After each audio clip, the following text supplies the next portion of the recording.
Hi. ഇവിടെ Sunday evening ഒരു 6 o'clock ആയി. ജസ്റ്റ് ഇവിടെ നിന്ന് ഈ സ്ട്രീറ്റിൽ കൂടെ ഒന്ന് ചുമ്മാ നടക്കാമെന്ന് വെച്ച് വന്നതാണ്. അപ്പോൾ ആ, ഇവിടെ ഇപ്പോൾ ഞങ്ങളിവിടെ വന്നിട്ട് നെതർലാൻഡിൽ വന്നിട്ട് ഓൾമോസ്റ്റ് ഒരു 1 week ആയി ഇപ്പോൾ. ഇന്നിപ്പോൾ 7th ഡേ ആണ്. സോ ഇവിടെയുള്ള നൈബർഹുഡൊക്കെ ഒന്ന് ജസ്റ്റ് കാണിക്കാം.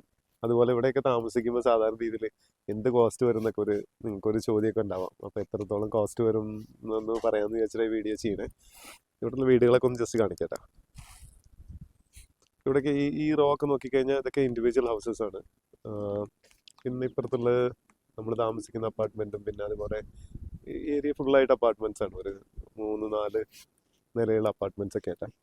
ഇവിടെ അടുത്തൊക്കെ ഹോസ്പിറ്റൽ ഉണ്ട്. പിന്നെ കമ്മ്യൂട്ടൊക്കെ ഈസിയാണ്. ഇവിടെ ട്രാൻസ്പോർട്ടും കാര്യങ്ങളൊക്കെ ഉണ്ട്. അപ്പോൾ ഈ ഏരിയയിൽ നിറയെ ഇന്ത്യൻസ് ഒക്കെ താമസിക്കുന്ന ഒരു ഏരിയ ആണ് ചേട്ടാ. ഇവിടെയൊക്കെ പറഞ്ഞു കഴിഞ്ഞാൽ ഇപ്പോൾ ഒരു ഏകദേശം കോസ്റ്റ് വരുന്നതെന്ന് പറഞ്ഞു കഴിഞ്ഞാൽ നമുക്ക് ഒരു നമ്മുടെ നാട്ടിലെ ഒരു 2-2.5 ലക്ഷം രൂപയാണ് ഇവിടെ ഒരു മാസം നമുക്ക് താമസിക്കുമ്പോൾ കോസ്റ്റ് വരുന്നത്.